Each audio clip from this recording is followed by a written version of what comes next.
welcome into To Your Health. And it's a good name for this Yes, segment it is, because we've got Roger Olsen here with us. And Roger, tell us about the organization that you're associated with, because we have some unhealthy gambling habits going on with our folks. Sure. Mm-hmm. And they need to know that there is help. Absolutely. Yeah. Well, first of all, Virginia and Jack, thanks for asking me to come back. The Alabama Council on Compulsive Gambling was formed back in 2012. Actually, it was formed back in 2010, but it didn't actually get its doors open till 2012. We've been helping Alabama citizens since that time, referring them to counselors that have been trained to specifically work with problem gamblers.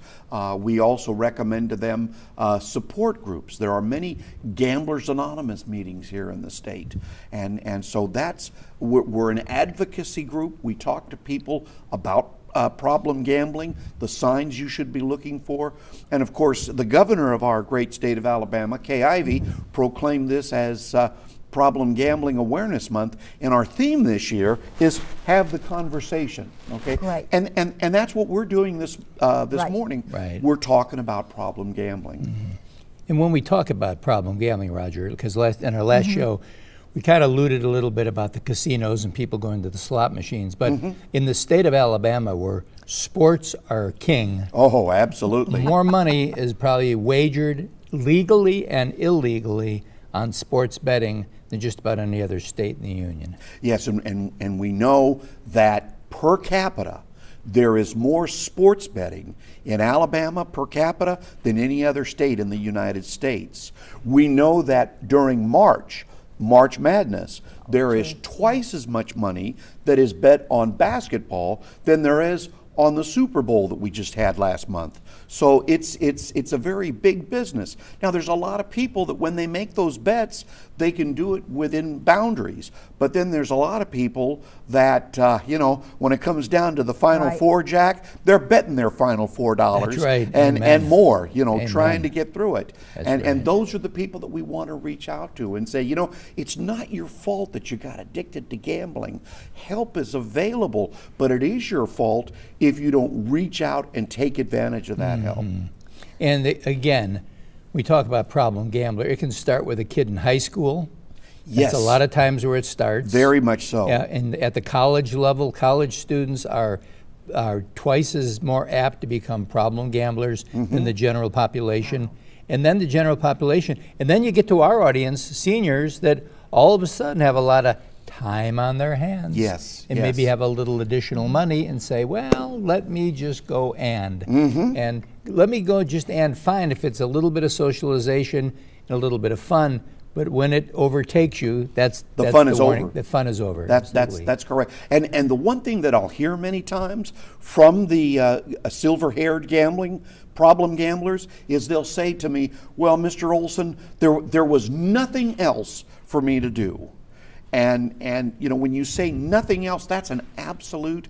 And if you sit down and you really start talking about it, there are other things that they can be involved in. Yes. But that's just part of the way the addiction affects this delusional thinking with people who get hooked on gambling.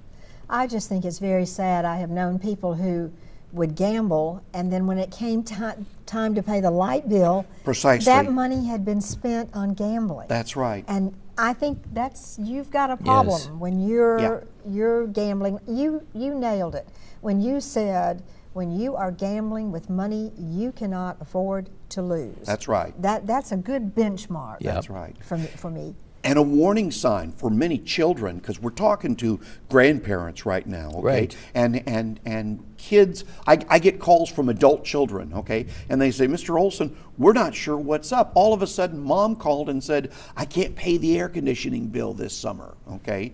And well, has she been gambling? Yes, heavily. And so all of a sudden, they're using that money which they would use for normal expenditures, and they're gambling. And that's one of the warning signs right there. So you said call 211. Call 211 in the state of Statewide. Alabama. Yes. Okay. 24/7, completely confidential, and they will put you in contact with the people that we have trained specifically that are there to help you out. I just love the fact that you've got a resource, Right. and to let people know who are. This affects families. Any Yes. addiction is not a singular. Yeah. It's not And- just one person. And I think we need to let the viewers know too that the Alabama Council on Compulsive Gambling is a gambling neutral organization. That's right. We don't condone it, and we don't, we're in the middle. If Right. a person chooses to gamble, that's their That's on business. them, yeah. We're just here for two purposes: to train people, to help them, and have awareness for people that help is available. Yeah.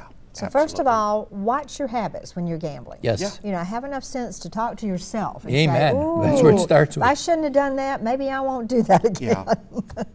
Well, there is so much guilt and shame that goes with problem gambling. Yes. Okay. Or any. Don't be shameful. Don't be guilty to reach out for help. Okay. Right. I've been there. That's why I wrote my book. Right.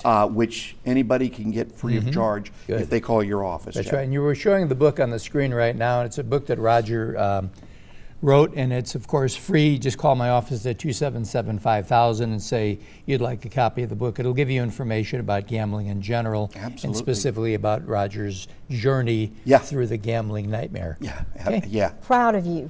Well, thank you. Good Thank you. example. Okay, and just remember this, 211 is the number to call if you think you or anybody, loved ones, have any problem with gambling. This is National Problem Gambling Month, and we're happy to be of service to this wonderful organization. And we'll be right back right after this.